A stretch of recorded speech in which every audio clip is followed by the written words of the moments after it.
Welcome into the show, everybody. My name is Mark Farzetta. This is the Farzy Show, presented by our good friends at MyBookie, mybookie.ag. Nice to have you along for the ride. First and foremost, I hope this is sounding good. You got the new mixer, right? Yeah, I don't know what the hell happened to the other one yesterday, but did the post-game show. Everything's fine and dandy. Woke up and do this show yesterday morning, and it's like, hey, not working today. Cool. Thanks for hanging out. But up and running, I hope, at least. So there we are. Nice to have you along. The word of the day is fun, ladies and gentlemen. That became a little bit of a theme yesterday at Nick Sirianni's press conference. We'll go through that. One thing I will say, I know I did not like Sean Desai saying that he would change things in games that they lose, meaning that he would change everything. If we lose a game, I would change everything. That's what he said after they lost to the Cowboys.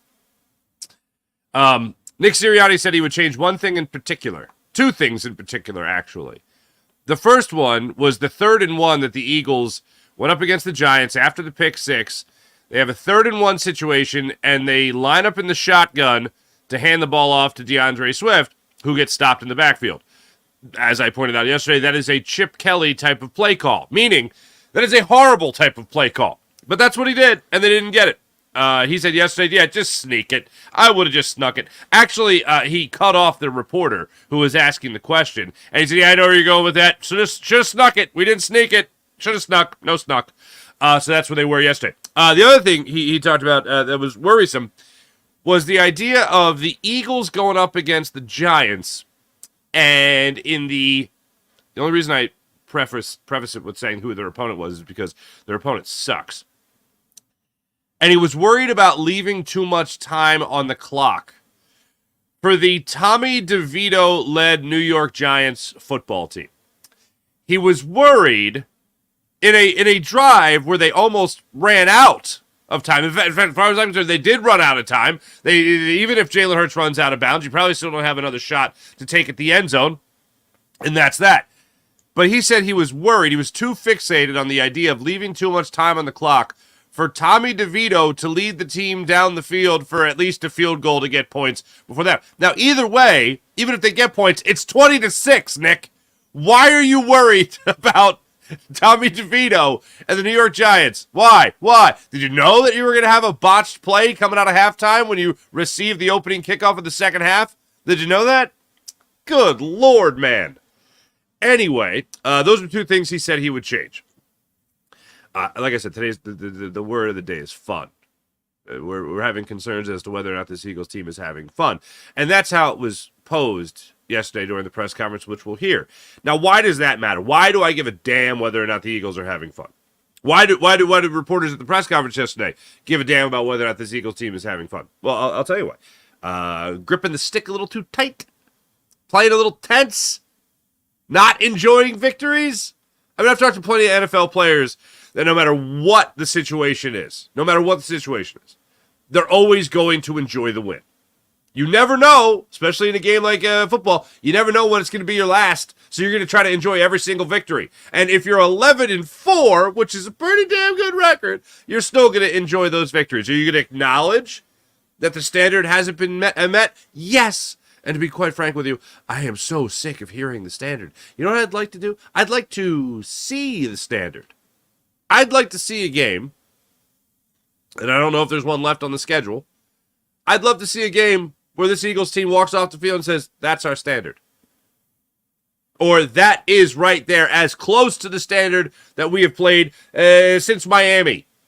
That's the standard right there. That's what we're striving for. The way we played in this game, which doesn't have to be necessarily a perfect game. And Nick Sirianni said yesterday that there's no such thing as a perfect game. There's always going to be things, and that's fine. But I got to assume that the standard has some flaws worked into it. Yes, look, things are going to happen throughout a game. You're going to miss a pass that you wanted to hit. You're going to go out there, and you're going to, hopefully not as egregious as a fumble or an interception, but you're going to go out there and you're going to make mistakes. You're going to make a wrong read.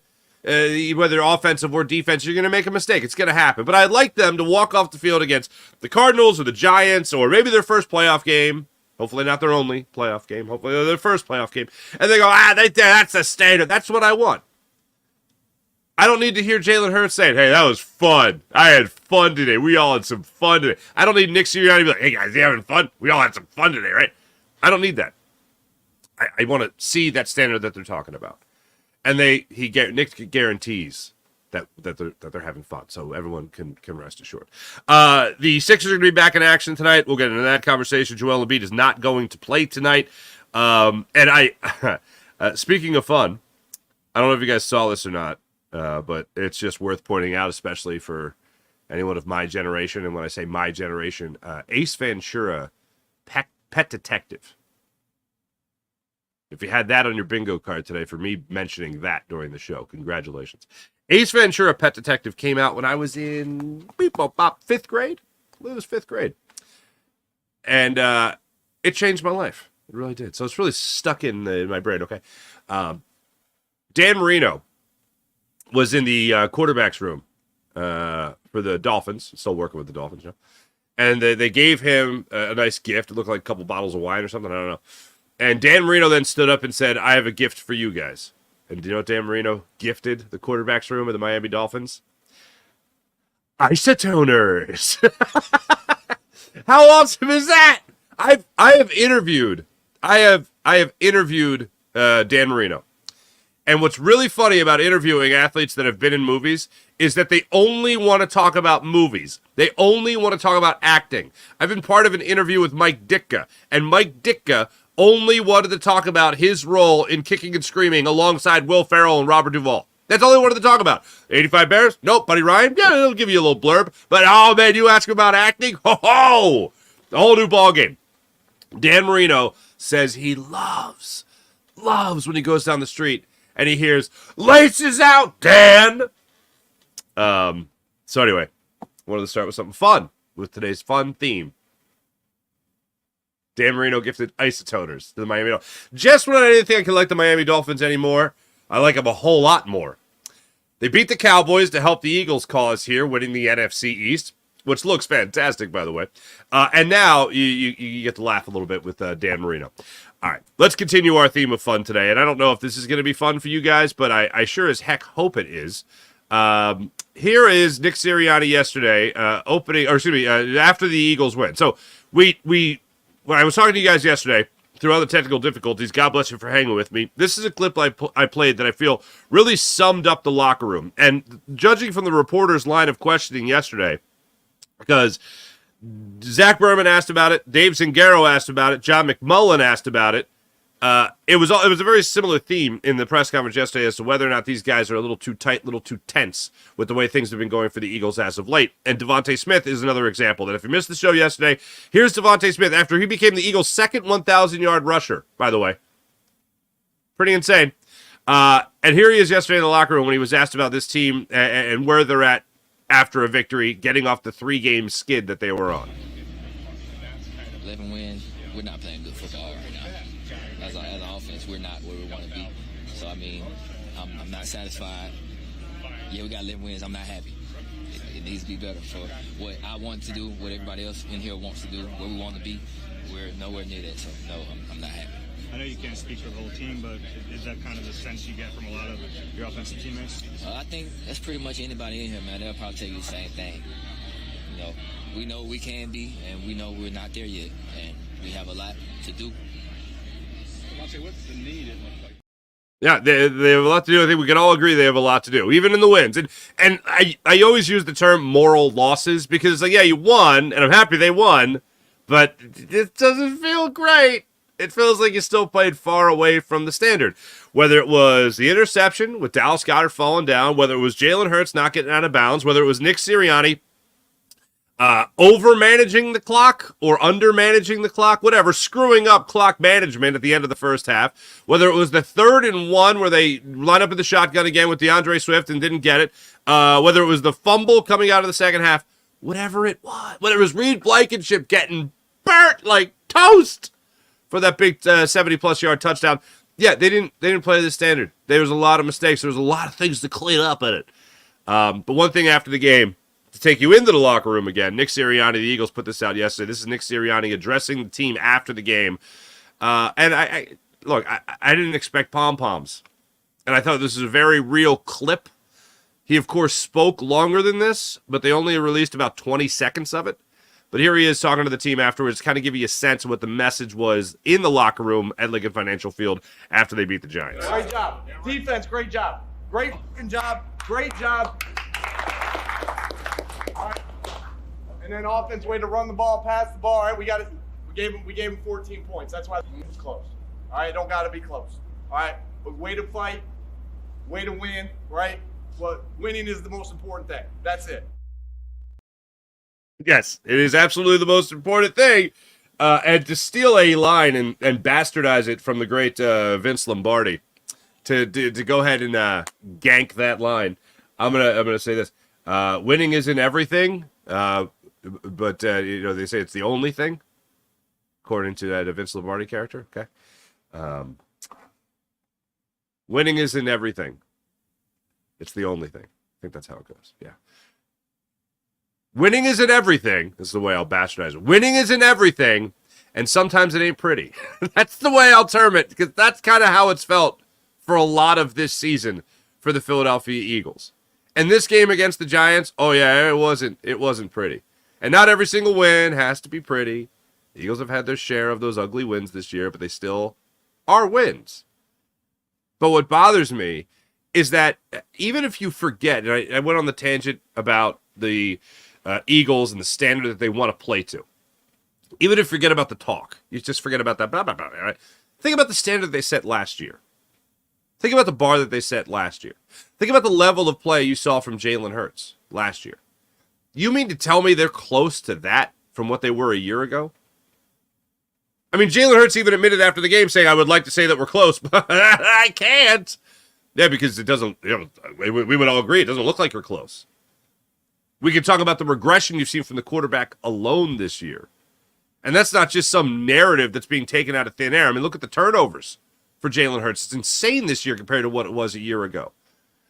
You don't see his head bouncing around, looking at the coverage, trying to, one progression, two progression, three progression, go. Something like that. You don't see it. On the interception, I understand where people are talking about he was staring down Dallas Goedert. And Seth Joyner made that point. It's a quick play. That's a one-read play. He saw the pre-snap read, got the snap and shotgun, went to Dallas Goedert immediately. He looked the direction of his target and went. He didn't just go, 1, 2, yeah! It was like a 5 and out. That's what it was. And if Dallas Goedert does not fall down, he catches that ball and you get a couple of yards. Tackled immediately, no doubt, but it's not a turnover. And you get 5 yards on that. The play that a lot of people the thing that people are pointing out is that the defensive back broke for the ball immediately. Well, yeah, the ball was coming his direction. But in order for him to get the interception, he would have had to defy the laws of physics and all science, gone through the body of an upright Dallas Goedert, emerge on the other side of Dallas Goedert, and intercept that ball and take it to the house. That's how it would have been a pick six. But Dallas Goedert fell down. He was eliminated by the turf monster and picked off the pass and went to the end zone for the touchdown. That's how it went. So I still don't fault Jalen Hurts for that. There's plenty of other things to fault Jalen Hurts for this year. You don't need that one to go, Jalen Hurts has regressed. No, that's of all the ones, that's the one you're going to start thumping your chest about? I don't think so. But you talk about the offense giving away points here and the special teams fumble at the start of the second half. You talk about the pick six. It's crazy how many points you awarded the Giants to make this a one-score game. And that ultimately is what is so off-putting about this one, is that you were hoping this game was going to give you the opportunity to say that right there is the standard we can play to. Yeah, it wouldn't have been perfect. Even if you have the fumble in the first half, even if Jalen Hurts doesn't get out of bounds, you're still very much in control of that football game. And you had a chance there in the second half to get things going even more in your direction. Instead, 7 points the other way for the New York Giants. So yeah, a lot of meat left on that bone yesterday. Is this it here? Yeah, I think this is it. All right. So our friend John McMullen, Birds 365, coming up at 8 o'clock today on Jacob Media, led off the press conference yesterday with a question about fun. You saw Nick Sirianni right there addressing the media. Didn't look like fun. You heard from Devontae Smith saying he's not really satisfied. And apparently you went around the locker room and it didn't have that feel of, hey, we just got a division win. Good job by us. We just put ourselves in position to really lock up the NFC East. We can still do that. But that wasn't the vibe, man. That wasn't the vibe. Here's Nick Sirianni when he was asked about the fun in the locker room of an 11-4 team that's not exactly playing to their standard right now. I can promise you we're having fun when we win. I know that 1,000%. There's a difference between having fun and not being satisfied with what the product was on the field, right? The standard, not meeting the standard. And so when you don't meet the standard, you're always constantly going through your mind of, hey, here's what we could have done better. Here's what I could have done better, right? It always starts with you looking at yourself in the mirror. And what's interesting about that is I think that's always going to be a dilemma, because once you set a standard, your goal is not to stay at that standard. Your goal is to get a little bit better from that. And so it's always going to be interesting like that. And there was definitely some things that, there were some sloppy things that happened coaching, playing yesterday that need to be better. And so you think about that to yourself, like, man, what could have been here? But make no mistake about it, I know our guys are excited to win. We're excited to win a football game. But again, it's that hunger. It's that hunger of wanting to, be great and be perfect. But there's got to be a balance, right? There's got to be a balance of, having that, hey, getting the win was the most important thing, and then also that drive to get better after every time you step on the football field, whether that's practice field or the game field. If you're the Eagles, you got to feel like your back's up against the wall a little bit when it comes to that standard.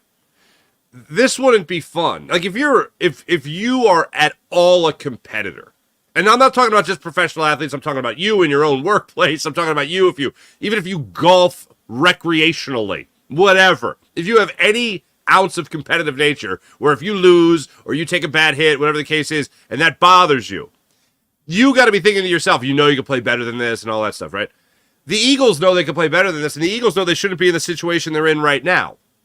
The Eagles know, at the very least, they should have been able to rally against the Seattle Seahawks to win that game, to rally to control that game.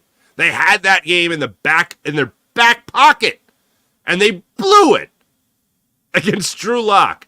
And now this is the situation they're in. To get the number 1 seed in the NFC East, and this wouldn't be fun for me. If you knew this was still out there, would you, and you're the Eagles, would you be having fun? The idea of clinching the number 1 seed, Eagles need to beat the Cardinals, obviously, and the Giants, so they need to win out. Not impossible. Cowboys need to beat the Lions, likely. The Cowboys are back at home. They have a chance to win 16 straight games at AT&T Stadium. The last time they lost at AT&T Stadium was against Tom Brady in week 1 of last year. The Cowboys need to beat the Lions, and then the 49ers have to lose 1 game to the Commanders or the Rams. That's it. The Eagles would already have this opportunity in hand easily if they beat the Seahawks. And what has really been rattling around in my brain over the last 48 hours is Jalen Hurts' mistake of throwing that ball to Quez Watkins. I know the Eagles coach for the big play. I know they strive for the big play. When I was on Sill's show last week, we had talked about this. Jalen Hurts is coached to do certain things on the field. That is the game plan. That is the philosophy. If you're the quarterback, and you'll hear me say this a lot over the last couple of weeks of the season here, if you're the quarterback, you have final say over where that ball goes. And if you want to cry about situational football, I feel like that 1st and 10 throw to Quez Watkins that ended up being intercepted because Jalen Hurts, first off, made the bad decision to go for that shot, and then he made the mistake of underthrowing the football. You had Kenny Gainwell at the line of scrimmage. Now, I'm not talking about the last play of the game. I'm talking about the fourth quarter play. It is 1st and 10. about 8:15 left on the clock. He bombs it down the middle of the field instead of Kenny Gainwell right there at the line of scrimmage for a couple of yards. Get a couple of yards. Let him fight it another day. Keep the drive going. Bleed the clock a little bit more. You at least get a field goal out of this drive. Things would have been fantastic. But instead, interception, Seahawks ball. You lose that opportunity. And then we all know how the game ended. But that's the one that I kept on going back to over the last 48 hours, especially after the San Francisco 49ers got destroyed by the Baltimore Ravens. That's what I keep on going back to, that play. That's the play where I keep on saying what could have been. What could have been. Imagine the Eagles losing to the Washington Commanders earlier in the season. After A.J. Brown gets that touchdown reception from Jalen Hurts, you didn't need it. And then A.J. Brown, he has the unfortunate play where he gets called for the taunting penalty. Imagine the Commanders come back and win that game. That's what it is. Imagine Reed Blankenship's arm not forcing McLaurin, I think it was, out of bounds by an inch. Those are plays that rattle around my brain too. But look, you're going to have a low point of the season where you're definitely not playing your best football. You're going to lose some games, and that certainly happened to the Eagles this year. Happened to the Eagles last year, but a lot of it was without Jalen Hurts, as we know. So, but man, when they were trying to get off that schneid, they had the opportunity to do it, and that's the play I look at. The interception from Jalen Hurts to Quez Watkins, that just was wildly unnecessary and not situational football. That's the one I look at. And Nick Sirianni wants to talk about the mistakes you look back on. You try to correct them, but you also try to not focus on them and enjoy the victory and have some fun. Speaking of fun, here's the second question thrown at Nick Sirianni about whether or not his locker room is a little too tense this late in the season. Yeah, I think, again, it's a balance of, having that opportunity to have fun when you win. When we get back in here, right, we'll put the game to bed, and then it's back to business as usual. And then also wanting to play and to play to a standard that we know we're capable of playing. And so, nobody on this, because of the guys that we have on this team, nobody's going to be satisfied when you don't play to that standard. And that is, quite frankly, Dave, what I think makes these guys special, right? When they, why is Devontae continuing to get better and better and better? Because he has this inner drive amongst himself that, is never satisfied, right? I said something to him yesterday. I'm like, hey, congrats on 1,000 yards. I know I took you out early in that Dallas game in 2021. Looking back at it, I wish I had, and he just wants more, and he wants more, and he wants more. And that's just one guy for an example. I'm just saying him as an example. Well, yeah, he was the one that was going viral yesterday. I think it was NBC Sports Philly had the clip of Devontae Smith saying what I just played for you there from another angle, saying that this is just a guy that that he's not having fun. he's not satisfied with what the Eagles are doing right now. And if you're the Eagles, how could you? 11-4, great, but it's almost like you take it for granted. And I know you should never take anything for granted, especially a great record like that. But you got to look at how they play. That's why a win is never just a win. If you're looking to win just to clinch and get things done, great. I'm all for it, obviously. But good Lord, you mean to tell me that the way the Eagles have won through a lot of these games, a win is a win. Yes, congratulations on knowing they had more points than the other team that they played on that given day. But did you see how they played? See, that's one of the things I love about Philadelphia. And some people might think it's annoying or way too negative. No, it's not just good enough to win. I mean, the line from Michael Jack Schmidt is a beautiful line. The thing about Philadelphia is the joy of victory and the agony of reading about it the next day. It's a great way to put it. Because no, it's not just that you won. Yeah, you eked it out. Great. But it's not just about winning that game on that day. It's about, can you play like this against better teams and still win? Can you play like this in a championship and still win? Can you play like that and consider yourself a championship contender? And yeah, like I said, I've been saying throughout this stretch, you can go through periods of a season where you're not playing to that standard and you're really struggling and you're having issues and all that stuff. And then you look in the mirror and you go, all right, this isn't good enough. Now we need to change something to make sure that we get back to the standard that we know we can play at. And even if it's not 100% of the standard, can we get 90? Can we get 90% of the standard? Where you're not having a lot of turnovers as a quarterback, where you're not having horrid play calls, where you're not putting your players in the best position to make plays. Can we do that? Can we get a little of that? Just a little sample. That's what we can look forward to. That's what I need to see this Eagles team do. So if that's fun, all right, great. Winning is fun. No matter what, winning is always fun. That's whether or not you could focus on, the things that you were doing during the game to increase the amount of fun you're going to be having as the season goes on. One of the things that the camera did catch on a couple of different occasions was Nick Sirianni kind of losing his mind on the sidelines. And I don't mind this for a coach. I don't mind it when he's talking, trash with Kansas City fans. I don't mind it when he was telling the Indianapolis Colts last year after they fired Frank Reich and the Eagles played the Colts in Indianapolis. And he was talking about that was for Frank, and he was so emotional. But I don't mind emotion. I love emotion. I come from a passion-filled people. All right? I don't mind emotion even a little bit.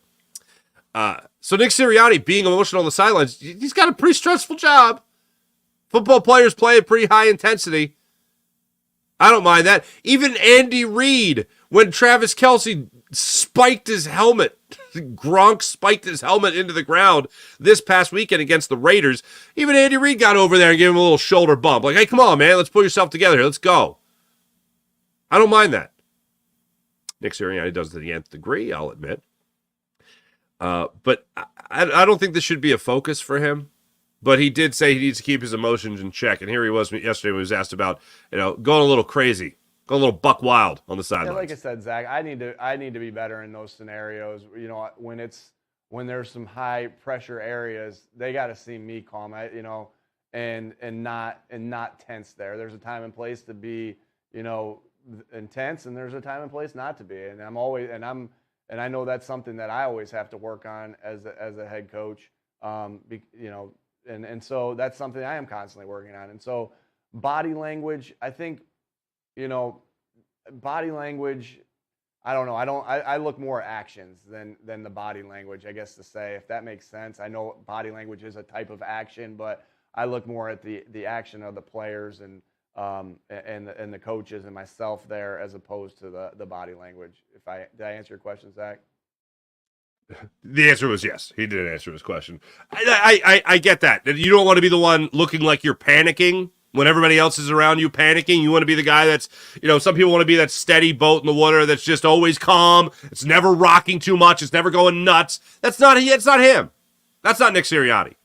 And look, sometimes there is a time to freak the hell out. I mean, some of you guys might have just went through it at the holidays. I know they can be a very stressful time for people. I know that people can have a little anxiety about themselves, right? There's a time to kind of send a shot across the bow.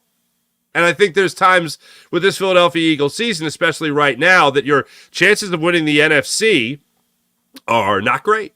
And your chances of winning the NFC East are pretty great. And you want to make sure you lock that up at the very least to be a division winner. Again, back-to-back, first time in 20-plus years. Good Lord. If there's times to lose your mind, now's the time to lose your mind. I don't mind that. And it's not just because I root for the emotional people anyway. It's because I look at the situation we're in and say, okay, are those emotions justified? And I'll look at it right now and say, hell yeah. Can you imagine Nick Sirianni calm? I can't imagine Nick. Can you imagine Nick Sirianni calm when you're about to lose a fourth straight game? When the New York Giants are a score away from tying the game? Can you imagine? I can't. I don't want that coach. I want the coach that knows what the hell's on the line. And Nick Sirianni in this game against the Giants knew what the hell was on the line. Sometimes maybe the pressure got to him. Sometimes maybe in that third quarter, fourth quarter when the camera really caught him and what the hell was going on there. Maybe he was putting the pressure on himself because he knew he had messed up at the end of the first half. And then it was compounded by back-to-back mistakes. Him not calling a timeout and Jalen Hurts not getting out of bounds. Not giving them an extra opportunity to put the ball in the end zone and having to settle for that field goal. Maybe that's what he was feeling. And also the general thought of, oh crap, we just fumbled the opening kickoff of the second half. We just gave them 7 points. Now this is going to be a game? Cool. Oh, pick 6 for my core. Cool. Got guys falling down on the field? Cool, this is great. Everyone remain calm. We're having fun, right? That's not Nick Sirianni. I would be worried. I'd have to drive to the Lincoln Financial Field and be like, you okay, man? You chilling? You chill? Just chill. Yeah, I don't think that'd be the case. All right. I think that's just about.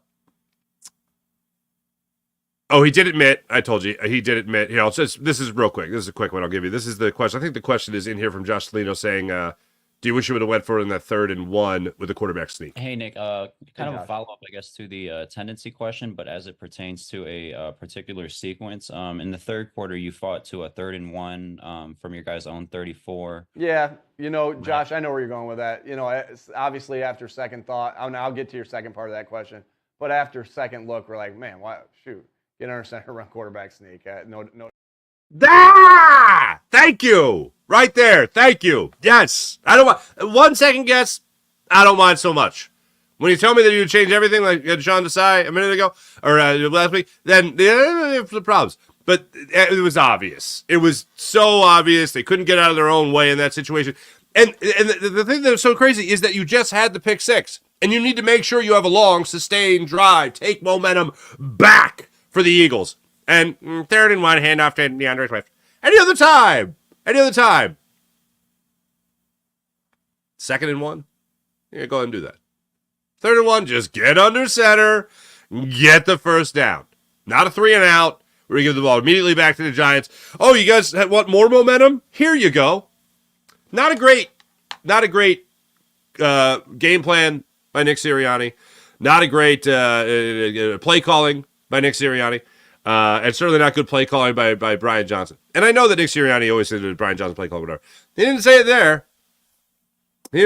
Where's the override? Where's the override for that? I get told about this override where Brian Johnson calls the plays, but Nick Sirianni can go, but no, don't run that. I don't need to do this. I hated the Eagles system that they had under Andy Reid for the vast majority of Andy Reid's time here, where it would go from Andy Reid to the play caller to Donovan McNabb. So like Andy Reid to Brad Childress to Donovan McNabb. Andy Reid to Marty Morningweg to Donovan McNabb. Like, why, you know, the clock's ticking, right? You know, you only have so much time you could do this. So the Eagles try to do a little faster, and then Nick Sirianni can sometimes chime in and be like, we're going to get back on that. We're not going to do this one, we're going to do that one. That's fine. I like it knowing it's not all the time.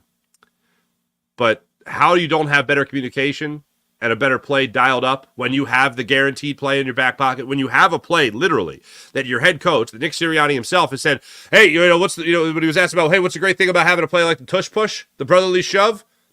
Nick Sirianni said one cool-ass answer. You never have a 3rd and 10. Or, excuse me, you never have a 1st and 10. You only have 1st and 9. That's some pretty baller stuff right there. I'd like to see it. I'd like to see you abuse the hell out of it. If you need it, break glass, man. And they need to break glass in that situation. There was one more thing, 2 more things. One more thing from this game. And really, it really has to do with a lot more of what the Eagles have done in the recent history here. And it's bothersome. Because I listened to this whole press conference. And Nick Sirianni got into this conversation. It was the last question of the press conference. And I loved this question. Olivia Reiner, I think that's how you say her last name, from Inquirer. She asked this question that was fantastic. And I think it's what most fans would ask. And it's a tricky thing. Because you're trying to have the respect of your subject, which in this case is Nick Sirianni, and you're trying not to spoil relationship. Like there is a little bit of politics that goes into it. You can't just come in and start yelling at the head coach like I know a lot of fans would like to do. But Olivia goes in and she asks this question. It's a great question. She says, "Yeah, you've been talking about this standard. You've been talking about these mistakes are correctable, yet you're not." That's basically what the question was. I'm paraphrasing a little bit, but that's basically what it was. You say that this can be fixed. It hasn't been fixed. What's the deal? And here's how Nick Sirianni answered the question. Obviously, the last 3 games, you know, we weren't up to our standard, but, you know, there was a lot of good things in this game. Yes, we had some mistakes, but there was a ton of good things. I mean, for the defense to do what they did on 3rd down, or hold Saquon Barkley to 2.8 yards per carry, or, you know, for the offense to be as good as they were on 3rd down, or the amount of yards we rushed for, the amount of yards we passed for, to have two guys over 1,000 yards. I think what can happen is you can get so weighed in and so zoned in on the negative things that you forget to look at the so many good things that are happening, right? And I think that's where the time we're in right now is, hey, you're coming off of 3 losses in a row. You want everything to be perfect right now. Well, football is never going to be a perfect game. Yeah, we know it's not going to be perfect. All right, so that was one paragraph of a 1, 2, 3, 4, 5, 6, 7 paragraph answer. To be fair, he does talk about how they had mistakes, and he points to his clock management, leaving too much time on the clock for the Giants, not wanting to leave too much time on the clock for the Giants, which I've talked about as well. He talks about Jalen Hurts not getting out of bounds. He talks about the turnovers, obviously. So he talks about all that. But the question is about, and here it is, you were asked last night about some of the mistakes the team made throughout the game. This is the Giants game, obviously. You said you felt like they were easily corrected or can be easily corrected, but at the same time, obviously, different situations in previous games that you've talked about, just mistakes that have been made throughout games this season. What gives you the confidence that these mistakes are easily corrected, especially going into Week 17, when you got to when you have a couple of games left in the season? So basically, the question: you say it's easily corrected yet not corrected? If it's so easy, how come it's not corrected? That's a great question. I think that's I think it's a question that so many Eagles fans have right now. You say it's easy, yet you're not doing it. Why? Where's the messaging? Where's the coaching? Where's the correcting of the mistake? Where's the film room? Where's the study? Where's the work off the field to correct these mistakes? Now look, it is difficult to coach, hey, Dallas, don't slip. All right? I don't know how you do that. It's just a stupid thing that happens in sports, or the stupid thing that happens in life. Walk down the street, trip. Oh, I meant to do that. The fumble on the opening kickoff of the second half. Lamine Zaccheaus has no idea where the hell he is on the football field when he's getting thrown, essentially. Like, how do you correct that? Just stupid, fluky stuff sometimes. But what I think most of the correctable mistakes are, 3rd and 1, it's a shotgun? That's just stupid. Worrying about leaving too much time on the clock for Tommy DeVito? A little tense. That's where you let your, emotions get the best of you, unfortunately. Those are the mistakes that I think we're talking about here when it comes to poor play calling, maybe not being focused as a head coach and a play caller, for Brian Johnson, play caller, and a head coach overriding play calls in Nick Sirianni. And Jalen Hurts continuing to zero in on his targets, staring down receivers, not being able to look off safeties, at least not do it with any form of, regularity. And that's a haunting thing, unfortunately. That's a haunting thing. But I love the question. Don't necessarily love the answer. I like that he does admit some mistakes there. 2 in particular throughout the press conference. One was the 3rd and 1, and the other was the clock management in the end of the first half. One other thing he did mention, I know there's this theory about Jalen Carter's snaps being down the fewest he's played. After the penalty, those numbers took a hit where he was late getting off the field on the punt. And that was not punitive, according to Nick Sirianni. He said it had nothing to do with the penalty he took.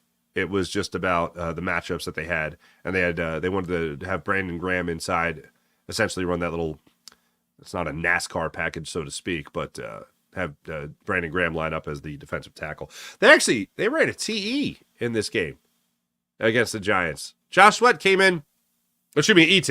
They had Josh Sweat loop around Brandon Graham, I think it was, and run that ET. And I'm like, damn, son. All right, let's see that a little bit more. Thank you, Matt Patricia. A little bit more of that, please, and thank you. The final thing from Nick Sirianni yesterday, that buries the Giants game. We can now look ahead to taking on Jonathan Gannon and the Arizona Cardinals. My, oh my, wake the kids, get the neighbors. This is an extravaganza you won't want to miss. This is what you got. Jonathan Gannon, a man who spent 3 seasons here in Philadelphia, looking to take on Jalen Hurts, a quarterback that he has seen more than any other quarterback in the NFL. My biggest concern going into this game is predictability. And if you're coming out of a game where you overthought a lot against the New York Giants, I really have a problem with how the Eagles could overthink this game against the Arizona Cardinals. And I forget the coach's name in the Water Boy, right? Henry Winkler, obviously. But he thinks about passing. No, he thinks about. No, he fakes. No, he thinks about faking. Like, that is how I see Nick Sirianni game planning when he's trying to outmaneuver Jonathan Gannon. He knows that I'm going to do this, so I'm really going to do that, and that's how I'll get him. That's how I envision Nick Sirianni in the NovaCare Complex this week. I hope that's not the case. Just take what you do great and throw it in his face, and just hopefully you're better. Because he can scheme, he can be prepared, you can be predictable, but if you know what's coming on the tush push, and guess what? You just can't stop it. So even if Jonathan Gannon knows what's coming from the Eagles and this offense, hopefully he just can't stop it. But here is Nick Sirianni when he was asked about facing his old defensive coordinator in this matchup coming up week 17 in Lincoln Financial Field. Remember, he knows us too, right? And so there's that, I would say they're doing a good job as far as, their schemes and different things like that. I'm very early, Martin, in my studies there. Obviously, you come here and you work on the kinks that you get to work out from last game, and now we're early in our studies of Arizona. But they're doing some good things scheme-wise. They got some good guys in place there. Buda Baker's a really, really good player. And so there is, hey, we know this in this scenario. Jonathan knows some of the things we know, and we know some of the things he knows about us. So there is going to be a little bit of that. You can't think too much into that. You got to account for it, but not, let it just completely, dictate how what you're doing offensively. But there's familiarity on both sides, and I think, it's almost like we don't, the players aren't as the familiarity of the players is different, but it's almost like a division game in the sense of there's a lot of familiarity on both sides of what's happening. I really like that part of it from Nick Sirianni, that last part about how it's like a divisional game because you know each other so well. Yes, have that mentality, have that mindset. That is, I think that's the best way you can look at it. I think it's the most fair way to look at it if you're a head coach and you're playing against the guy that used to coach under you here. I will say this, and this is I shouldn't say sheer speculation, but it's what I read out of the situation between Jonathan Gannon and Nick Sirianni. And I remember when Nick Sirianni was asked about Jonathan Gannon getting the job, and then obviously the little fallout that happened from that with the Cardinals and the Eagles and tampering and all that, Nick Sirianni said that he reached out to Jonathan Gannon and made it a point to say that he didn't get back to him, that Jonathan Gannon did not get back to Nick Sirianni. I guess Jonathan Gannon was still busy. This is how I'm going to break the ice with Kyler Murray. This is how I'm going to That's how I'm going to do it. But either way, Nick Sirianni went out there and he said, I texted Jonathan. I didn't hear back from him yet. Blah, blah, blah. I don't think they're buds. I think there'll be a handshake, but I don't think there's going to be any adorable moment. And the one thing to keep in mind here is that people are going to talk about Jonathan Gannon's schemes. I'll go and I'll watch the Cardinals, and I'll just, like I do with every team in the NFL, I'll just go around, look, just kind of get a feel of what's going on. And, it doesn't jump out to me the way it jumps out to a guy like Seth Joyner. So I'll credit him with this, obviously, because he can look at it a little bit better than I can. And Seth's like, this isn't the same dude. This is not the same dude. What he is doing in Arizona is not what he was doing here in Philadelphia. This guy is a blitz-happy machine out there in Arizona. And I have said this from start. This is one thing, and I believe Seth, and it hasn't jumped out to me, but that's what he says. One thing I do know is that Nick Sirianni has a certain defense he wants to run. And that defense is a defense built to prevent the big plays and the splash plays. And that's what he wants. That's what Jonathan Gannon had for his parameters. Here's what you could do. It's inside this box. Do this. You can do whatever you want inside this box, but this is the box, and here's the box. And that's from Nick Sirianni to his defense, and I'm sure the analytical department that rains down from the front office gives them something too. But Jonathan Gannon is now free of that box. He is outside of that, and he's in Arizona doing whatever damn well he pleases. So it's not going to be Jonathan Gannon's defense that we've seen a million times here in Philadelphia. It's going to be something different. So let's just get that out of our heads. And I know that's something that people will go to. Oh, Jonathan Gannon's defense sucks. Okay, all right, whatever you want to say. It's not the same defense that he was running here in Philadelphia. So that's going to be different. You know it's not different? Well, at least different in a good way. This offense. Very similar. It's the same. It's worse. And now Jonathan Gannon is going to be attacking that offense. That does give me concern.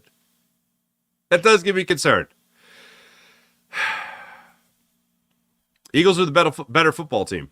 But they're going up against an opponent that, if you're predictable, it's the worst possible opponent to go up against. It's the guy that's been watching you for a long time. Not great. By the way, to put an official number on it, the Eagles right now are being given an 81% chance to lock up the NFC East. The Dallas Cowboys have just a 19% chance to lock up the NFC East. The Eagles have a 22% chance at the number 1 seed in the NFC. 22%. The San Francisco 49ers right now have a 69%, of clinching the first round bye. The Lions just have an 8% chance to clinch that number 1 spot. I also like this from ESPN. To make the Super Bowl, 49ers have a 52% shot. Eagles have a 16% shot. And the Dallas Cowboys, an 18% chance to make it to the Super Bowl out of the NFC. That's bonkers, man. The Cowboys don't have as good a chance because of strength of schedule from here on out to win the division. They don't have as good a shot. They actually give them a less than 1% chance to clinch the first round bye, which makes sense. But they have a better chance than the Eagles to win the Super Bowl. That's crazy. That's absolutely crazy. Bonkers even. Bonkers. Yeah, pretty nuts. Let me tell you guys about the wonderful. Actually, you know what? Let me do the what's it called here? Let me jump into the chat check here before we do our fine ad reads here. What's going on here, Buddy Christ? Nice to see you. Did you sing happy birthday to your Buddy Christ on Monday? You know what? I didn't. Usually, and I'm not kidding when I say this, one of our traditions. Well, first off, I invited my parents to sleep over because I hosted the 7 Fish, right? And, you know, we got 2 little kids. We got Lil Toots and Leo. And I said to my parents, hey, you know, I got my in-laws here. I said, hey, Mom, Dad, why don't you sleep over? You wake up with the kids in the house. That'd be great. And my dad's at the point of his life, and I don't know if your dad's like this too, where he just wants to stay up till 3 a.m. and watch Gunsmoke. So he doesn't really get up till like 11. Retirement's a beautiful thing for my dad. And working hard his whole damn life. He deserves it. But, so yeah, that didn't really appeal to him. But, yeah, usually we have this manger seat set up at the bottom of the tree, and we'll sing happy birthday, you know, Buddy Christ. Well, baby Jesus, in this case. And, yeah, we didn't do that this year. The big gift for the kids was when I was a kid, they were called Power Wheels. This was called like an e-buggy from Costco. It's a beautiful thing. Nice car. They ride it around. They loved it. Yes, 7 Fish did go well. April, I know I sent you something on Instagram. The Chopino. Mwah. If you don't know what Chopino is, it's basically a seafood stew, an Italian seafood stew.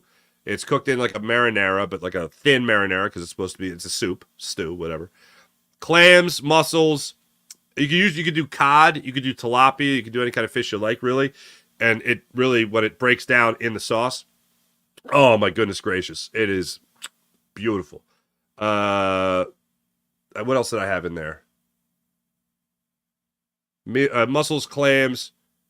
I did tilapia. That was the fish I did because I had some extra tilapia. I had more tilapia than I did cod, so I threw the tilapia in the Chopino. And I made, what else with it? The calamari. Made the calamari. And then I usually do crab, but my brother was making crab legs, so I didn't want to double down on it. You know what I'm saying? And scallops. Scallops. Oh, man. Fantastic. The fried tilapia sliders were good. What else did I do? A little tuna crostini, tuna toast, essentially. You take it. This is a beautiful thing. You want to impress somebody? With a can of tuna fish, thinly slice some like a baguette. Saute the can of tuna in oil, not tuna in water. Saute a little garlic, tuna, little balsamic vinegar, fresh basil sprinkled over. You saute that in the pan, and then you take the toast out of the oven, right? And you layer that, and then you sprinkle a little bit. It's the only time I'll mix cheese with a fish dish, okay? And you sprinkle a little Parmigiano Reggiano, Pecorino Romano, whatever you like, and then a little dab of balsamic glaze. You're welcome. You're welcome. What time did I say that? At the 50-minute mark of the show. So you go back, there's the recipe. I don't know recipes. I don't know how much. I don't measure. I don't know. It's all by feel. But 7 fish. The cod piccata as an entree went over well. I would have thinned out the piccata sauce a little bit more. I would have thinned that out a little bit. A little too wasn't runny enough. A little too much flour. That's my mistake. Maybe I should measure. Anyway. But yeah, well, thank you. Twiz, what's going on? Good morning. Hope the family Merry Christmas. Yes, beautiful. Buddy Christ. Either way, Buddy Christ, happy birthday. I gave man 1 fish, but I understand that you Italians feast on 7. That is true. And honestly, it's more like 13 by the time it's all said and done. NJ Fishing, what's going on? Ace Ventura rules. Jim Carrey is awesome. I've seen all his movies. Oh, phenomenal. Absolutely phenomenal. Sean Gillespie, what's going on? 1 trillion times a piece. You know what I did recently? Maybe within a year ago, I watched The Mask again. Does not hold up. Does not hold up. Nope. Cameron Diaz. Lovely.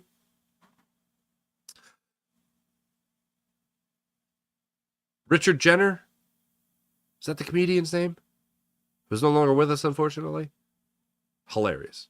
Absolutely hilarious, that movie. Isotoners. Damn right. Twiz, what's going on? Medicati. Good morning, Medicati. Good morning. You know what sucks? So I've told you guys, my mom is Polish. Well, Lithuanian mostly, but Polish was the practicing Polish, as I like to say. My dad a practicing Italian. My mom a practicing Polish person. She was going to do I think it's called plata, where it's basically a tradition of breaking bread. She was going to bring it to 7 Fish, and I was like, yeah, great. It's a night of traditions. Let's go. Let's bring that back. We did that a lot when I was a kid. I always thought we did it at Easter. And then I said, Mom, did you bring it? She's like, yeah, it's in the car. I'm like, okay, well, you're right. And then the night ended, my mom's leaving. I'm like, we didn't do the plot. And she's just like, we'll do it another year. I'm like, I was looking forward. We used to dip it in honey. Oh, my family's oozing with culture. I love it. Where's my pizza, Farzetto? I made lobster pizza once. That was pretty damn good. Farzetto. But why do you gotta make my last name a different type of Italian? Sean Gillespie, Devontae Smith has a champion's heart. No one on the team or in the organization should be happy. We need that hungry dog mentality to return. Sean Gillespie, well said, sir. Players are fed up with the coaches. It is a concern.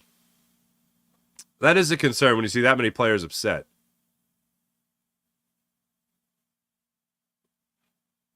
Oh, wow. Is this more cringe than the bus clip with Gannon? Might be. Level of play dropped significantly. Play designs and coaches have destroyed it almost all players.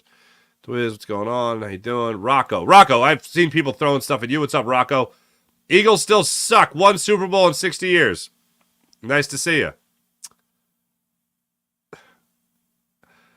The defense plainly sucks. Not a championship caliber defense, I assume. Yeah, pretty much.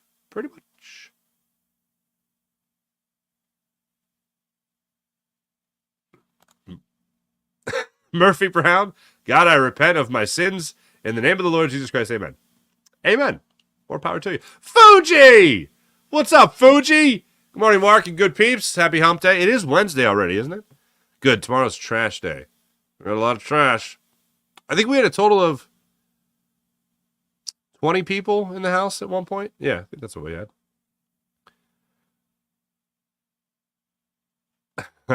Robert, Nick's the press conferences are so annoying now. Yeah, a little bit. Why can't we just demote Nick? The sign was put in the Harry Potter room under the stairs. If anybody's going to get demoted from this point on, I think it's going to be Brian Johnson. Donato, what's up, Donato? Eagles have more wins against 9-win teams in the entire league? Really? I mean, yeah, I guess it's not surprising, yeah. Gary, Nick is an immature coach. I don't mind. Just be creative, damn it. I'd like to see it. Where is Nick's creativity in plays? A lot of this motion we actually do usually gives away what play is called. Zero creativity, and ingenuity. Yeah, I'll agree with that. Here's my issue. So we'll see the Eagles do something creative. For instance, the jet sweep they ran in the Chiefs game with DeAndre Swift. That was awesome. I mean, we haven't seen it since. It's like, where's that going? They've barely gotten creative over their most predictable play, which is the tush push, the brotherly shove. They have barely gotten creative with that. They've run it to different spots only a couple times this season. Where's that? They faked they faked a punt. That was cool. Other than that, nothing. Did you see the Chiefs? Stay with me here if you didn't see it. Before Isaiah Pacheco, who's in concussion protocol, had a handoff to Patrick Mahomes. Yes, you heard that right. Before Pacheco handed off to Patrick Mahomes, and they fumbled the football, and then it was the first return for a touchdown that the Raiders defense had. First of 2 in 7 seconds, I think it was. Before that, they ran a play to Pacheco where they started and they had no quarterback. They had Mahomes lined up on the left side of the field. They had Pacheco line up on the right side of the field. Pacheco goes in motion, gets the snap, fakes the toss to Mahomes, who's faking the reverse, and Pacheco took it for, I think, 11 yards. That's pretty creative, ballsy, and creative. You don't see that from the Eagles. You don't really see that. Maybe you'll see it in this game. I think in this game, here's one prediction I'm going to make for this Cardinals game. I think you're going to see one formation and one play that you've never seen before. I don't know if that play is going to be out of the formation, but I think you're going to see a combination of those two things. You're going to see a formation you haven't seen and a play you haven't seen yet. That's my bold prediction, if you will. I guess where's the play calling? Robert. Nick Sirianni, whack AF. No lies detected, my friend. Charmin Soft JG is back. What's up, T-Bro? Nice to have you in.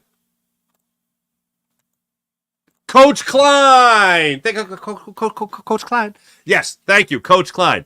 The quarterback fakes a pass. No, the quarterback thinks about faking a pass. Where am I? Is that the line? Where am I? I need a glass of water. Anyway, all right. Enough of the obscure movie references. Oh, big Truman Show fan. I enjoyed the Truman Show. Immensely.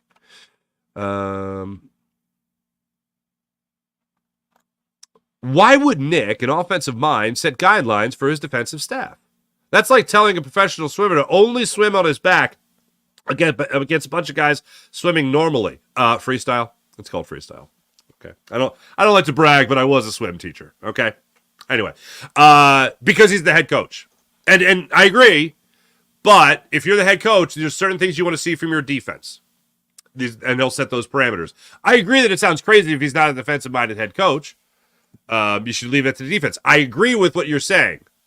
But if you're the head coach of a football team and your name's on everything, that's one of the things you're putting your name on. Hey, this is the kind of thing that I want to see you do, so just please do that. And the other thing I will say, to reiterate this point, I know I said it already. But, sorry, I just saw a comment that said, fish are friends, not food. That's not up to me. So anyway, why would Nick do it? It seems dumb. I agree. But yeah, he just wants to have his name on every. But as I said before, and I'll reiterate, it's not just from Nick. It's from the front office. I think that's one of the reasons the front office wanted Jim Schwartz so much, is because he doesn't blitz a lot. He gets his rush from the wide 9. So he's not dropping guys back into coverage. And then they went to a different thing with Jonathan Gannon, where obviously it wasn't a wide 9, but it was just something that they liked running. Don't think they're winning it. Ooh, Danny S. There it is. You're the first person to say it to me, Danny S. I don't think they win against the Cardinals. I feel like that's going to grow. I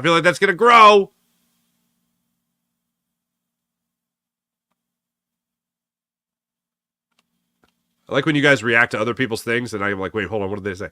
The Arizona game will not be easy. Dogfight, healthy lifestyles, which I don't live. Yeah, I agree. It's a soup. Wait, what's a soup? Damn it, now you're going to make me go back. I'm not going to do back. I got to go forward.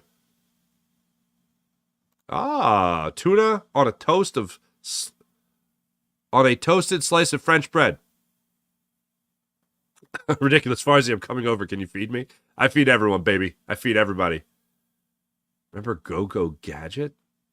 First time catching you live and you're discussing pizzas. Sounds like a good time. I try to talk about everything, man. Oh, halibut, Mr. International. I remember the fish I forgot the other day. Eric was this kid. At this point, the Eagles coaches couldn't run a hot dog stand.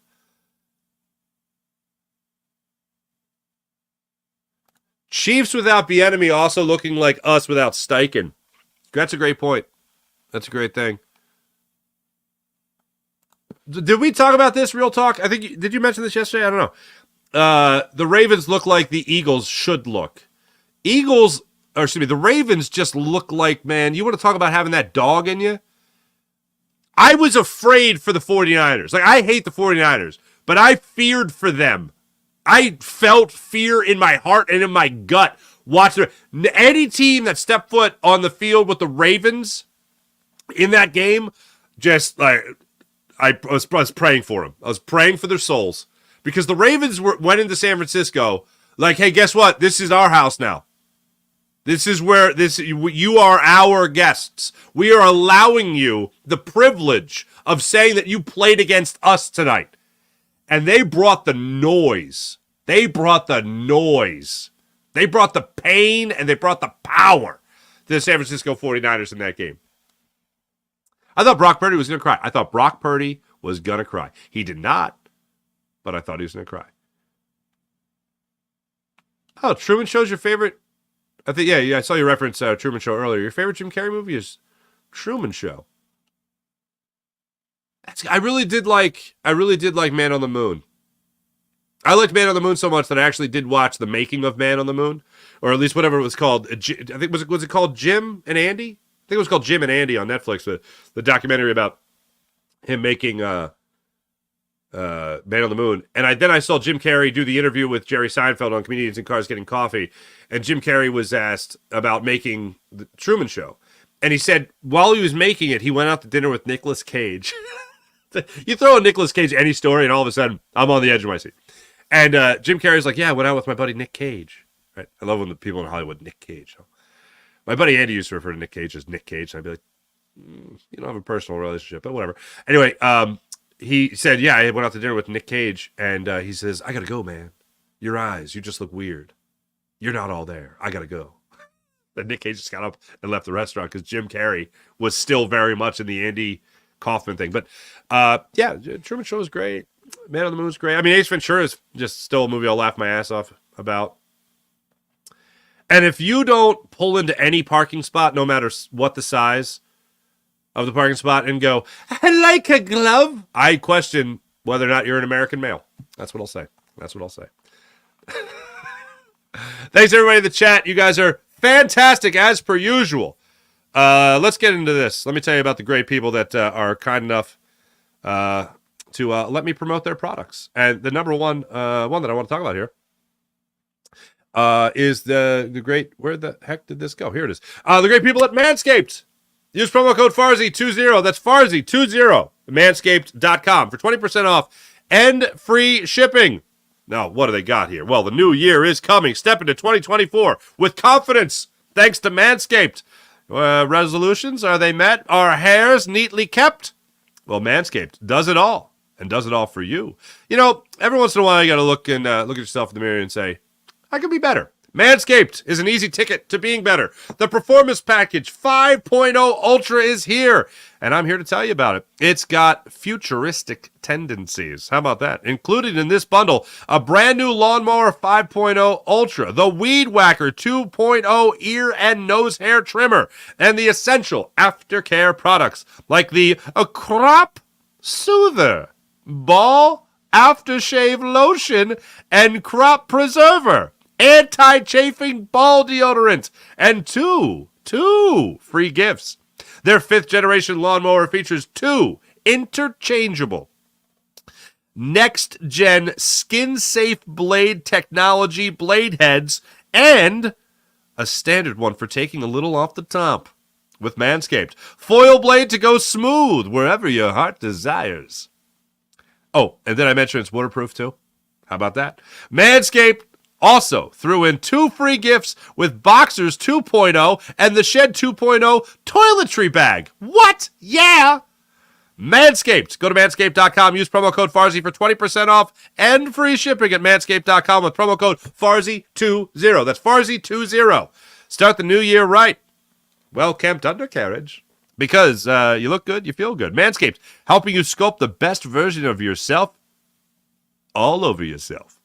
New year, new you. Definitely new trimmer. Manscaped. It's got grooming resolutions covered. Manscaped.com. Use promo code FARZI. 20% off and free shipping. How about the Game Time app? I love this app. I use this app. I got people tickets on this app. It is fantastic.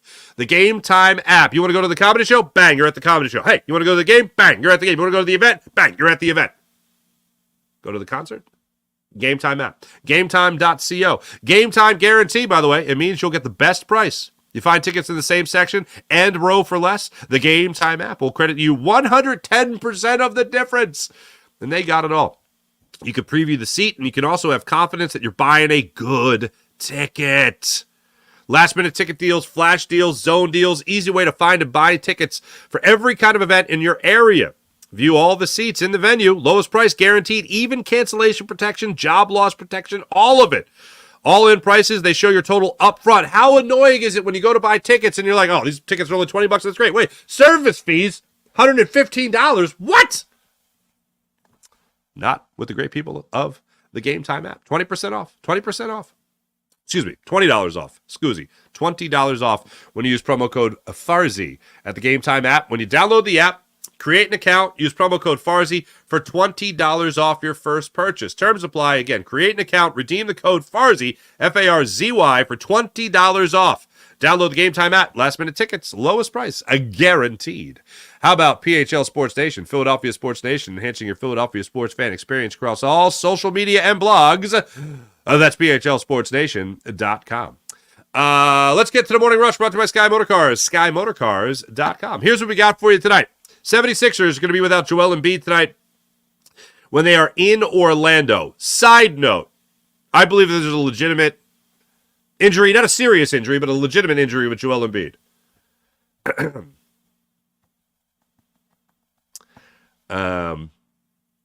But I do love the idea of the NBA trying and pushing players to play, at least leading up to the in-season tournament. And then Joel Embiid and Jimmy Butler sit out Christmas. It's fantastic. Absolutely fantastic. But yeah, Joel Embiid they'll be without JoJo tonight for their tip-off in Orlando against those Magic. So that's happening. There's one more thing I wanted to mention here. Oh, man, the Pistons, yeah. The Pistons lost their 27th game in a row. That's a record. Holy Stromboli, is that a record. And how about this? Cade Cunningham, 0-10 in 10 career games with 30-plus points. Longest streak to start a career in NBA history. Nobody's setting up for that one. No one's setting out for that one, excuse me. No one's going, hey, you know what record I want to set when I get in the NBA? That's one. So that sucks. Oh, by the way, the Sixers and Orlando Magic tip off tonight at 7 o'clock. So there you go. They are in Orlando for that one. Flyers aren't back at it till tomorrow night. They'll look to get back on the winning side of things after a nice little run that they had, without question. They've dropped 2 straight, including that incredible comeback that they had against the Red Wings in Detroit. They got the Vancouver Canucks in Vancouver at 10 o'clock tomorrow night. So that's what they got going on for themselves. The 18-11-4 Philadelphia Flyers, 3rd in the Metro Division. Thanks for watching. Thanks for listening. You guys are fantastic as per usual. I'll be back with you guys tomorrow morning as per usual. Talk to you guys then. Have a great rest of your day. My name is Mark Farzetta. This is the Farzy Show. You got Birds 365 coming up in about 47 minutes. So make sure you 37 minutes, excuse me. So make sure you guys stay tuned for that here on the Jacob Media YouTube channel. Also, make sure you guys hit like, subscribe on both Jacob Media, and then if you could, over on the Farzy Show channel as well. Like, subscribe, and all that fun stuff.